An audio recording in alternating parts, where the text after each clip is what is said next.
This is the Aftermarket Radio Network.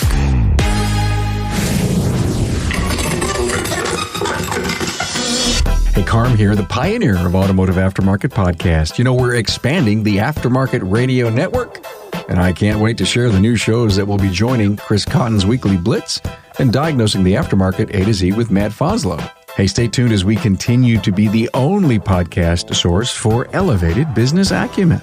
Hey, did you know that over 4.5 million people quit their jobs in November 2021? Well, there isn't a shortage of workers. There's a shortage of great places to work. Now, how does your business rank? Are you measuring your employees' performance and sharing it with them? If you've kept the same business model throughout the decades, I think this is a sign to start elevating your business. Hey, thanks to our partners, Apex and Shopware, for providing you this episode.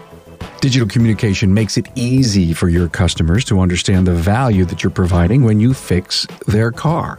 You'll feel appreciated, your staff will feel appreciated, and most importantly, you'll sell the work to pay the bills. Solutions at getshopware.com. Imagine walking into a simulated real-world shop environment with 10 service bays, lifts, and vehicles where you can see product demos and talk capabilities, benefits, and how to use in real time. Welcome to Joe's Garage at Apex 2022, November 1st through the 3rd in Las Vegas. Hey, be there. Now listen here for registration information coming soon.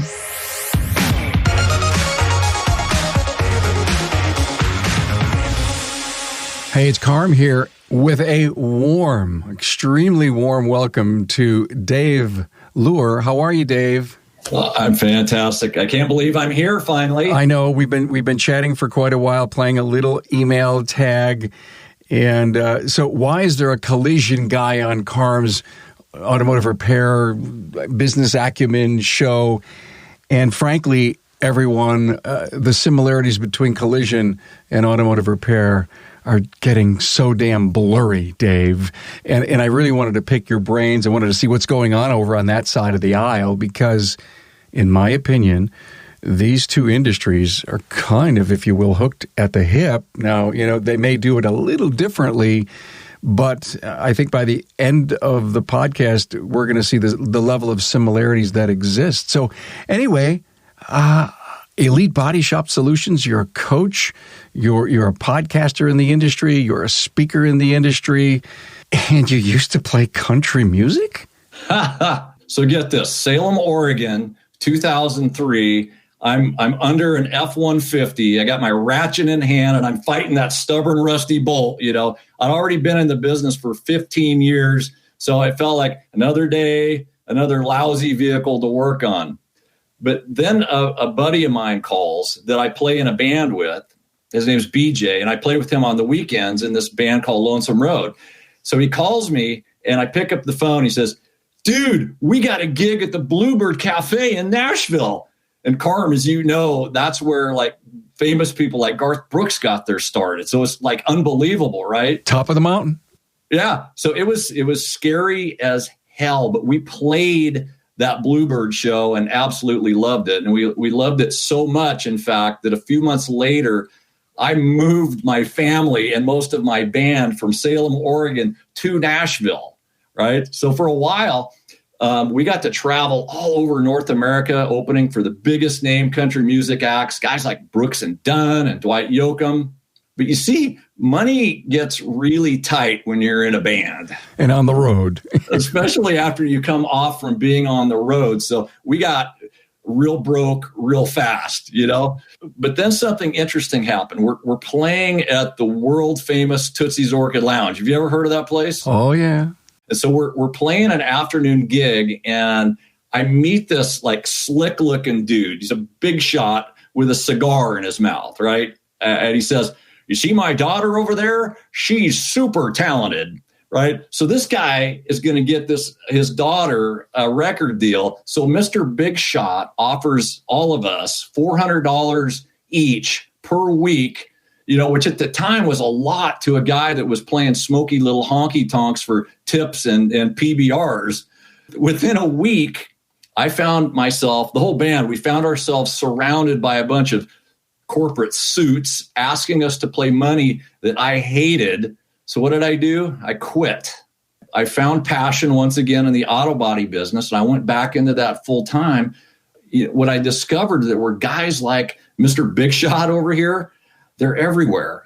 Consolidation was in full swing. And when the company I was working for, it was taken over by a corporate giant, I became an entrepreneur at that point, helping locally owned shops take on the Mr. Big Shots of the world to dominate their competition and keep the businesses they love, right?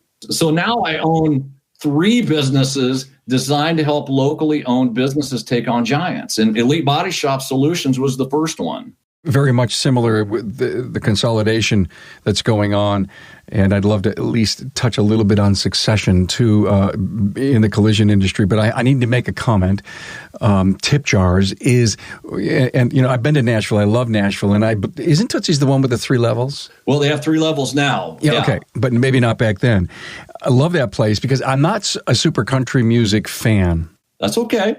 But when I was in Tootsie's, I could hear the country music that was playing in the front window.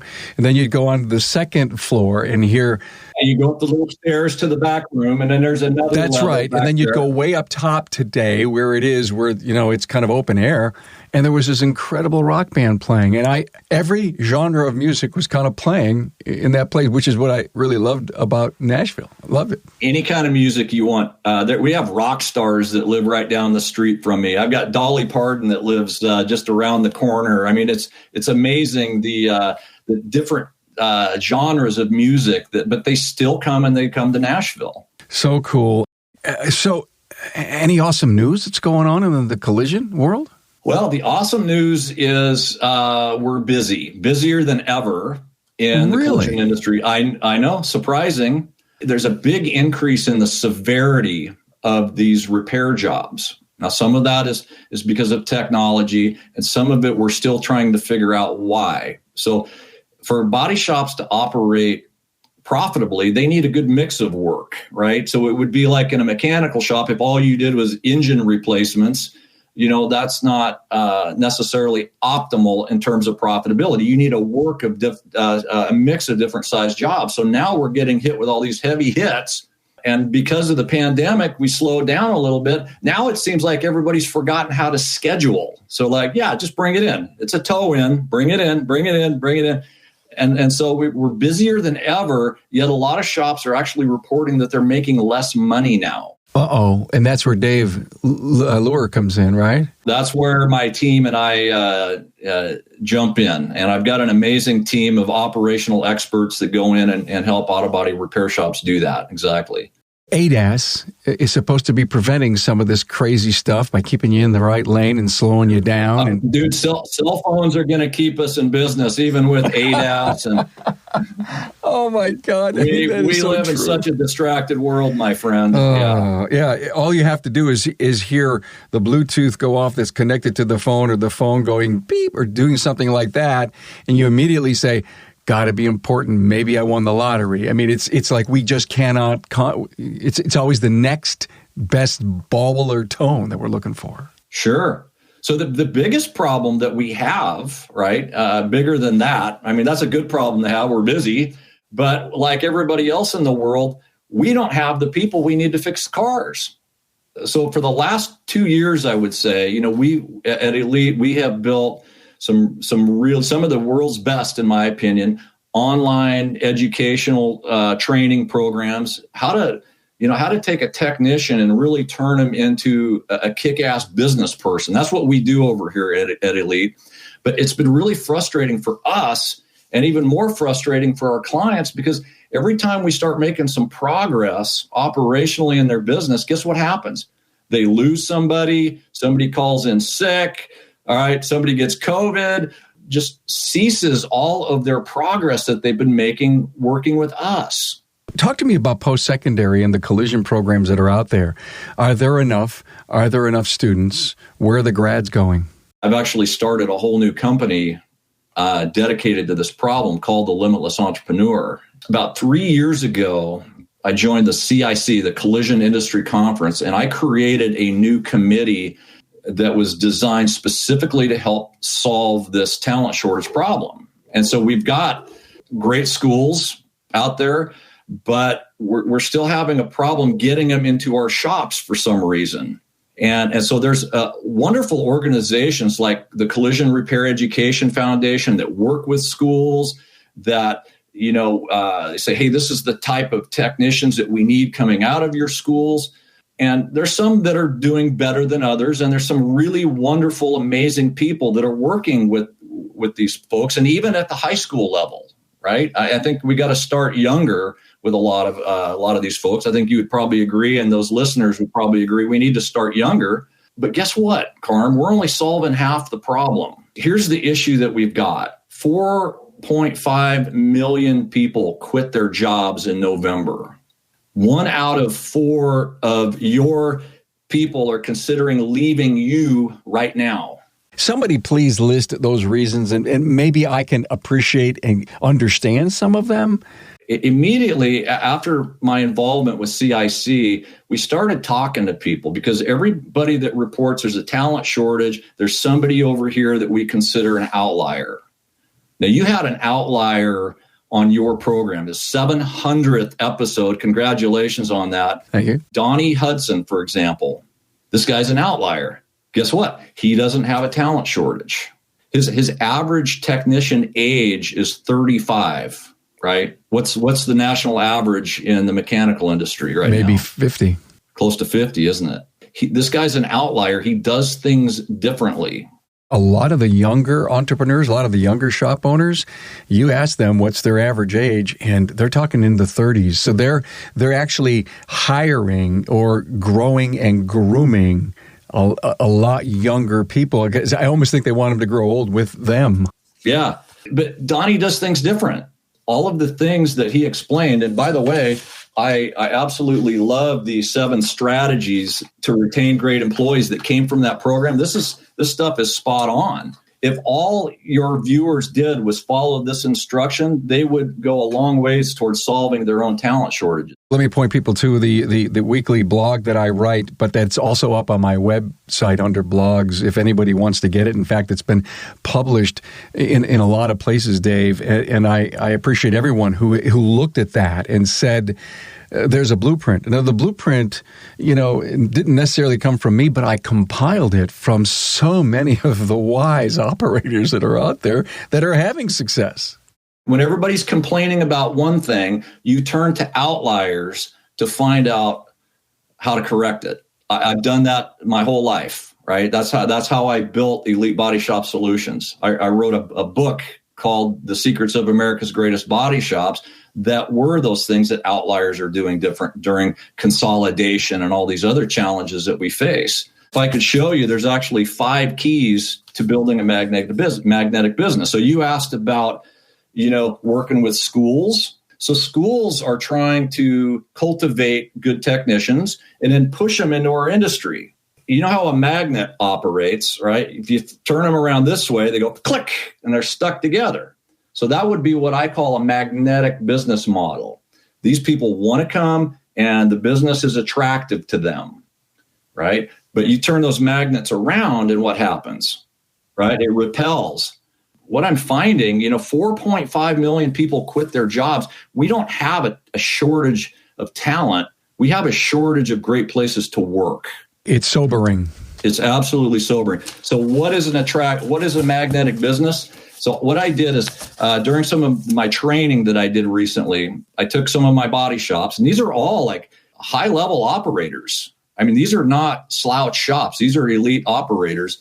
And I had them score themselves from 1 to 5. And I would encourage your viewers or listeners to do this also. I said, rate yourself from 1 to 5 on your ability to provide meaningful work for your employees. So what is meaningful work? It's having a noble cause. It's relevance. Am I just twisting wrenches in exchange for $1? Or am I fixing somebody's life here, right? What is a more noble cause? And young people today, they want to know that. If you want them to come to work for you, you've got to provide that. You can't get up and be all excited in the morning, feet on the ground, spirit high, and not go into a place where there's meaningful work. You can't. If you do, you're ground up. You're like hamburger by minute 1. You're hamburger by minute 1. Yeah. Yeah. Also, people kind of want to be acknowledged. They want to be acknowledged when they've done a good job, but they also want to know if they're not doing a good job. And this comes through excellent communication. This comes through doing great one-on-one meetings. I think I heard somebody on your 700 podcast talk about that. They do one-on-ones. They really get to know their people, and they acknowledge them when they're doing a good job. Another thing that we measure is do we measure our people's performance? Do they know how they're performing relative to the company's expectations? Measurement is much, much overlooked. It's like, well, they should know how I'm doing. I'll let them know when they're doing a bad job. But people need to know if they're performing well. And we make the assumption as business owners that they already get it, and they don't. Where did I hear it this week, or where did I read it? Sportsmanship. Right. One of the coolest things that businesses can do is we call it gamifying their business. Sure. It's getting everybody in the organization to understand how the business operates. What are the most important KPIs?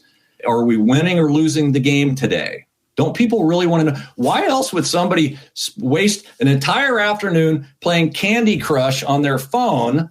They do that because guess what? It keeps score, and there's levels. Wait a minute. Is that one of the reasons in your 4.5 million that they wanted to leave their job is they needed to find time for Candy Crush? Yes, that's exactly. All right, just checking. Yeah, I'm pretty sure they can play Candy Crush whenever they want, and they can create their own destinies. Some of them are going to find out that entrepreneurship's a little harder than they thought, but we're okay with that. So this is the fourth one.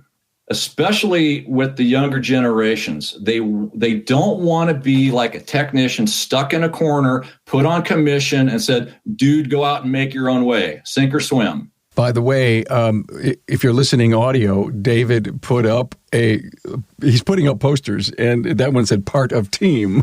People want to be part of a team.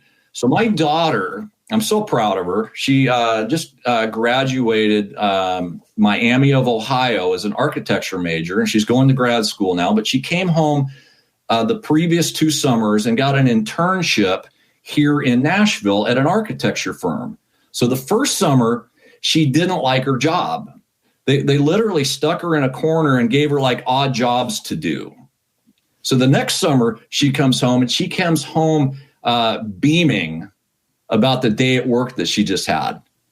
She loved it. And I said, what is it that you love so much about this new job compared to the last one? She says, because Dad, I got to be part of a team, and that team was doing this meaningful work. They had a whole team whose vision was to accomplish this cool thing to make the world a better place. And if that sounds too touchy-feely for some of you guys, I'm sorry. This is the available talent pool that we have right now.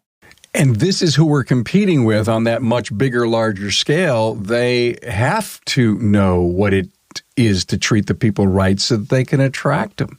If not, the millions or billions that are invested in those bigger companies with all that equipment and all those branches, they'll fail instantly. So why can't we look at what they're doing, which is what you're doing in finding out where the top people are, and let's adopt those tactics. Let's make them ours. This is brilliant stuff so far, Dave. Here's number 5. The final one is they have goal guidance for their workers. So a lot of us talk about, especially in the collision industry, like, these people don't want to come to work for me for X amount of dollars per hour, because they could go over to the diesel mechanic, or they could go into HVAC or and make more money. That's the argument. But here's the reality. What we're finding, Carm, is that people will come to work for you at a fair price. I expect you need to pay your people, and you need to pay them what they deserve. But if you can demonstrate to a young person how you're going to help them reach their goals career-wise and financially, they will come to work for you and they will stay. Hey, Carm here. Now, do your employees have psychological safety at your business? Well, keep listening to find out what that means. You know, the number one reason shop owners attend Apex is to see the very latest new products and technologies. In my opinion, a close second is the opportunity to meet face-to-face with people to discuss issues and new opportunities.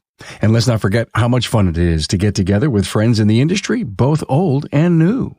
Apex is the one place to see all the people, products, services, and technology that affect your business and your profits. Plus, you'll get to participate in the best industry training while you're there. And don't forget the service professionals focused section, Repair Shop HQ. Within this dedicated space, it brings the feel of a working shop to your Apex experience. Besides top training, you'll be in working bays and experiencing new tools, technology, and equipment firsthand. Hey, mark your calendar now to attend Apex 2022, November 1st through the 3rd in Las Vegas. Keep in touch at aapexshow.com.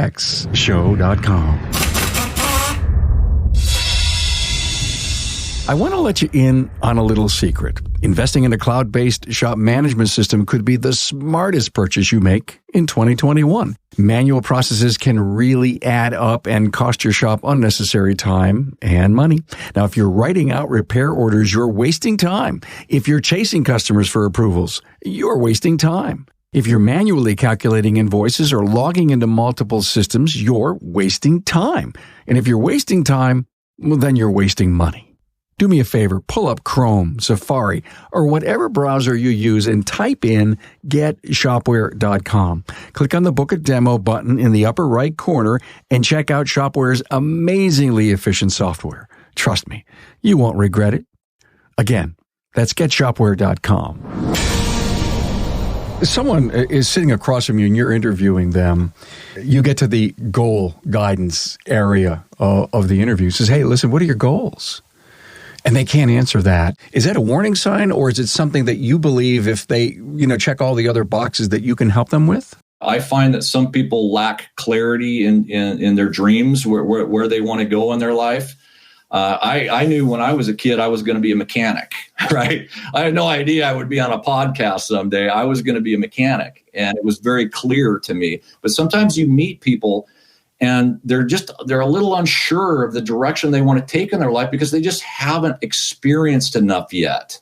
Every decade of, if you will, birthdays that I went through, I can look back and say, my 20s were this, my 30s were this, my 40s were this, and it's amazing. My 50s were this. It was amazing how I changed as a person, but I also was willing and open to change. There's a decade I never want to go back and live because I thought I was a good person, but when I look back, I wasn't the right person. A bit of an aha moment for you. Yeah, I mean, I had to become a better leader. I had to read. I had to become a perpetual student. I just couldn't go on leading the way I was because I wasn't quite sure. I thought I was in the right zone, but there was always something inside of me that said, things aren't the way you're making it to be.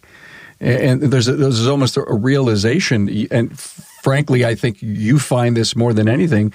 The person that you take on as a client, if they don't want to change, you're not going to have a great relationship, and their money is being wasted. But they put the money down; they have to be the change agent. Early on in our business, we took on some clients that we kind of regret. A lot of people want to do business with a great coach or educational because they're looking for a silver bullet. And so we do a much better job nowadays of kind of vetting people out. If you're looking for a silver bullet, this isn't the place. Guess what? We're going to make you work. We're not going to make you work any harder than you already are, but we're going to make you work different than you already are. And you're going to see the results if you do what I say. And some people don't like to hear that, but it's really about checking in with ourselves and taking some personal responsibility for the condition that our lives and our businesses are in.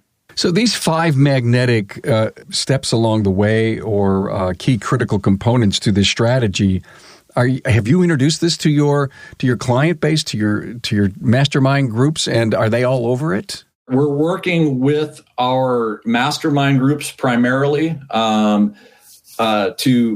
to systematically incorporate these things. But I'm here to tell you this new Limitless Entrepreneur brand coming hard and heavy to the mechanical industry and anything within the supply chain. Small service businesses need this information because everything that I've shown you is completely teachable. It's our mission, the Limitless Entrepreneur. We're gonna have a one-day clinic. It's going to be a traveling clinic that'll go around North America called Employer of Choice. From there, we're going to send people into our 3-day immersive program. It's going to be called the Magnetic Business Transformation Workshop, where people can really start to dive in deep on the what we call the 3 critical steps, right? Building the best business, finding the best people, and then retaining or keeping the best people. Those are the 3 critical steps that we'll be teaching throughout our upcoming programs. I love them. Build the best, find the best, keep the best. Think about what you just said. You're going hot and heavy after the mechanical business. There's so much similarity. And as Dave and I were talking before we hit the record button, the wild card between both industries is the insurance agency on the collision side and knowing how to deal with it. But otherwise, each and every other business challenge, and people seems to be the biggest one today, are so similar. I mean, I don't think there's much gray in any of that. Our body shops are turning into mechanical shops with the technology as it is. I've got shops that are building their own ADAS calibration centers because what we're finding is, and I hate to say this, I hope I don't offend anybody, but even a lot of the dealership shops that we sublet this type of work to are either inequipped or inexperienced in how to deal with it. So true. I don't think you're hurting anybody's feelings. I know there's an awful lot of guys that I know that are putting up these, if you will, standalone technology centers, of which ADAS is one critical component to it. Is the cost of these collisions, I guess from a non-collision guy, because of ADAS, really shooting up the price? It is, absolutely. And it's because not just the parts involved, the technology parts, but also the amount of time that it takes to perform the correct test drives, to do the several scans that have to be done throughout the process of a repair job. So even the appraisal process has become quite lengthy. I saw a video, I believe within the last 6 months, of someone taking a smartphone and shooting the collision, and somehow there's some artificial intelligence going on underneath the covers that builds the estimate based on the deepness of all what's underneath the frame, the technology, the sensors, and everything. Well, the insurance companies are pouring money into that type of AI. Yeah, so I think we'll see a lot more of that. But to accurately do an appraisal usually requires some disassembly, and I think it's going to be that way for a while. I think what shops can expect is that if a vehicle's totaled, like a total loss, these insurers do not want it coming into a shop so that they can get charged for tear down fees, storage fees, towing fees, right? They'll be able to identify a total loss quicker and move it to one of their yards. Where does that total car go? I mean, obviously it gets stripped down for whatever's good on it, right? They probably can make more money selling it off than fixing it. No, that's exactly what they do. So they have arrangements with organizations like Copart. I had a total on a vehicle of mine about 4 years ago. And when I looked at it, I said, this can't be total. I love this car. It's almost paid for. I had this incredible moment. And so I called the insurance company and says, how much to buy my car? We won't sell it to you. Well, they wouldn't sell it to you. They wouldn't sell it to me. They said they had to total it. And I bet you, because no matter what I would have given them for the car, they would have earned more.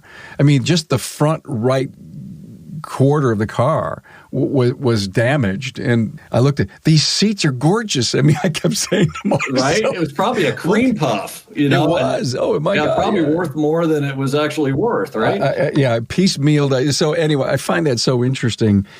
How important is you as a coach in the industry in teaching trust to your clients? So there's several levels of trust, right? And it depends on which context you're using it in.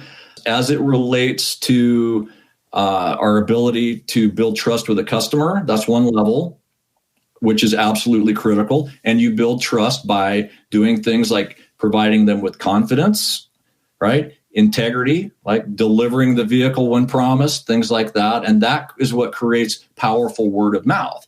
Now, if we're talking about trust with employees, it is a mighty rare thing these days.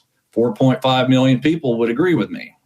And this is something that Donnie does a great job with, building trust with his employees. You know, on a cold winter's day, Donnie Hudson made chili and delivered it to 90 people. Not everybody's going to do that.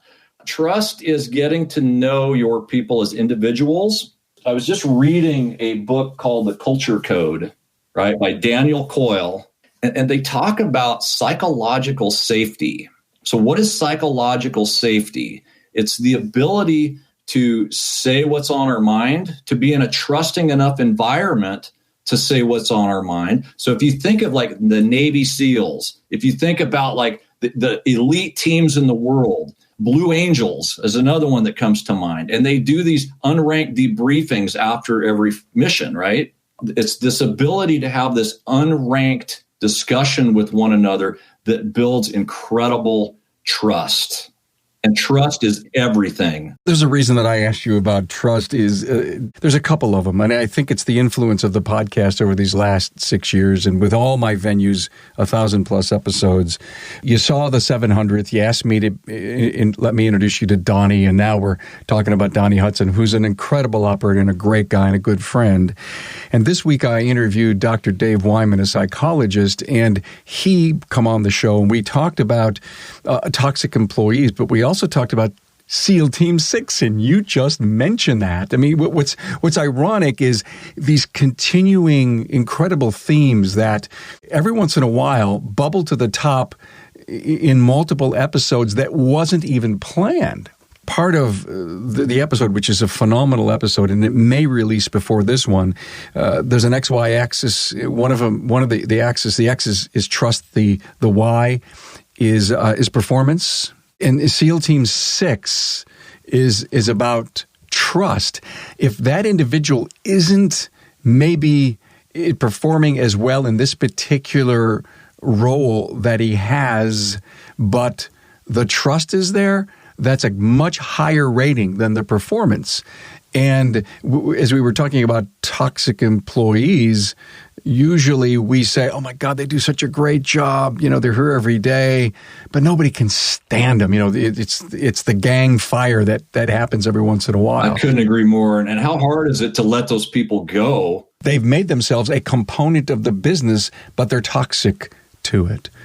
And we had a great episode. I mean, because he's a psychologist in leadership roles and helping people with all of this. And speaking of all of that, is mentoring big in your organization and in the collision business? It's becoming more and more so. I think people that want to be the best at what they do, I think they eventually realize they need to align themselves with a coach or a mentor or somebody, because we don't consider ourselves consultants over here. I mean, there's an element of that to what we do, but there's a distinguishing difference between a consultant and a coach.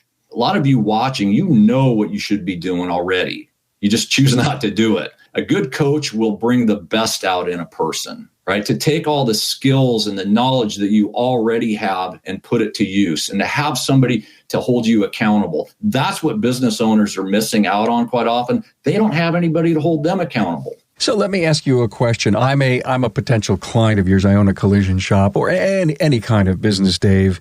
And you say, hey, let's spend some time together. And we do. So I'm trying to determine consultant coach. In the beginning, would then you have a consultant's hat on as you present what you believe are the fixes, and then you say, when we're done talking and we set the plan, now I'm your coach? Is that how it works? The sneaky way we do it is we use a little bit of science, and it's called a personality assessment. We want to get the individual and we want to get to know them a little bit. We want to shortcut about 6 months of interaction to see if this person is potentially coachable or not. So what test do you give them? Well, we have our own test that we use called the Elite Spectrum Assessment, and it's a combination of the typical DISC assessment, but more importantly, it also measures values and motivators, right? Wouldn't it be nice to know what makes a person want to get out of bed in the morning?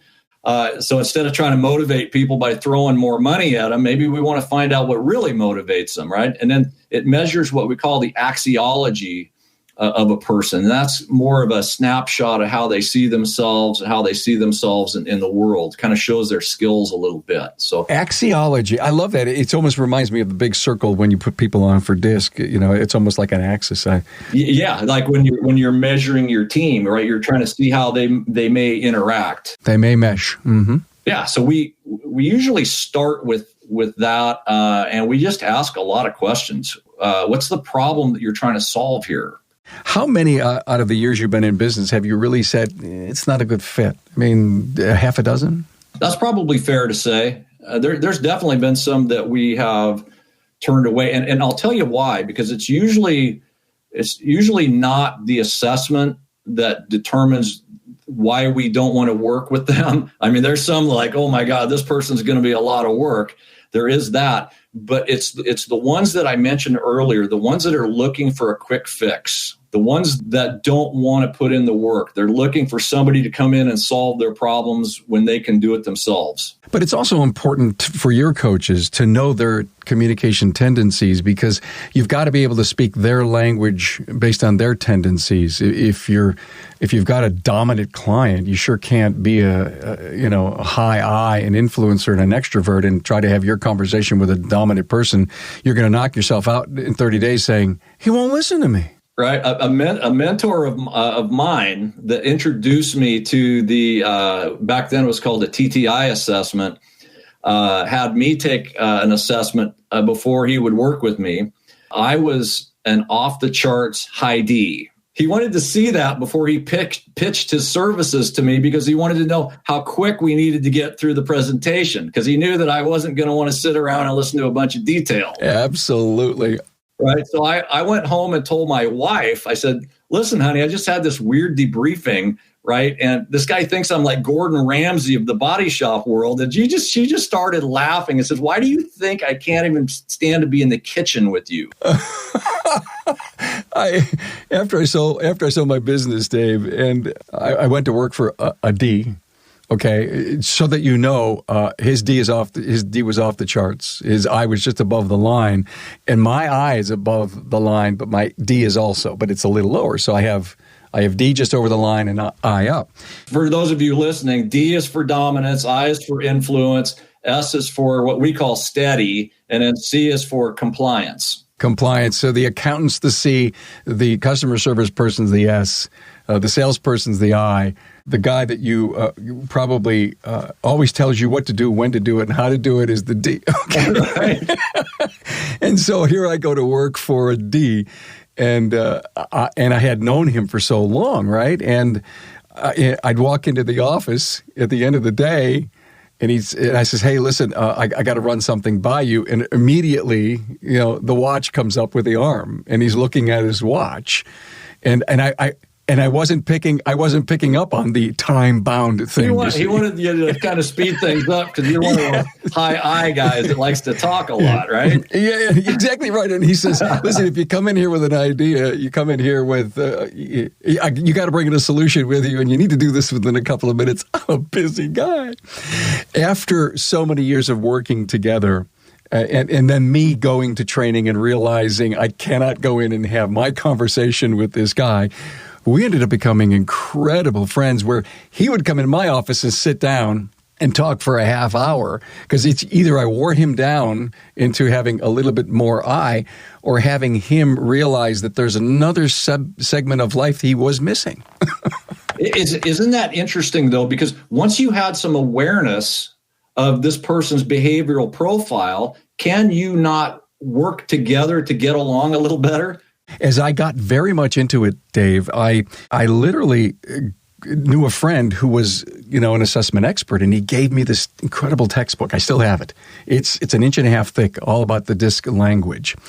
And I scoured it, and I created a chart for salespeople that it says, if you're an I and you're speaking to a D and you want these things to happen in this relationship, this is how you have to behave it.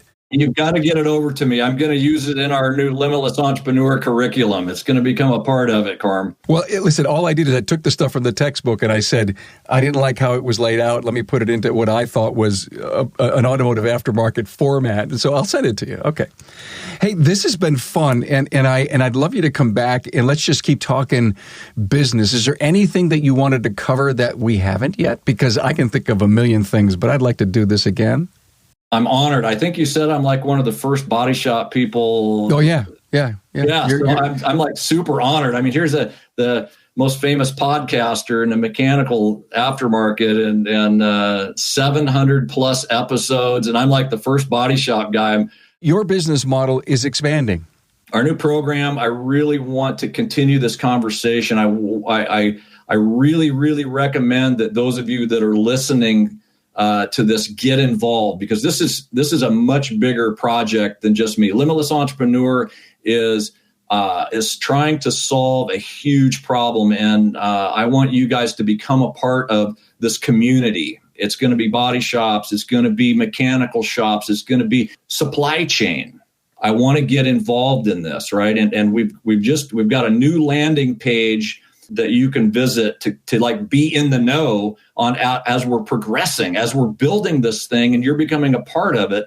And I want you guys to check out employerofchoicenews.com. That's employerofchoicenews.com. And all we're asking is that you go in there and let us know who you are, and you will be plugged into the pipeline to become a part of this important conversation. Perfect. Every episode has a show notes on my website. Do me a favor, send me all the links that you want to have referenced there so that people can just click on them and go. Also, I have a books page on my website, and anytime someone drops the name of a book, that will appear on that books page. So if you have a desire for The Culture Code by Daniel Coyle, yeah, we'll put it up there. Yeah, you'll be surprised, I think, to find quite a bit about the SEAL Team 6 culture and why it is the way that it is. And it's because they don't use the word team in those type of environments. They're family. I recently saw one of our shops was looking for a help wanted ad. By the way, all of us need to get better at writing help wanted ads, that we suck at it. But we finally got a good candidate in it. And this person said, I have the skills, I have the attitude, I'm just looking for a place to call home. I believe that there are thousands of people out there that are looking for a home. Why not let it be your place? You are 100% right. We've heard that discussed over and over on the podcast about a great place. In fact, I do think that part of the 700, there was a connotation about that. But you're right. Hey, look, as a teaser for you to come on again, we'll answer the question, what's Dean Martin's poster doing standing up behind you? Okay. And you will find out on the next podcast. On the next podcast, David Luehr, Elite Body Shop Solutions. Hey, thanks for being here, man. This was an honor for me, buddy. Thank you. Thanks for being on board to listen and learn from the premier automotive aftermarket podcast. Until next time.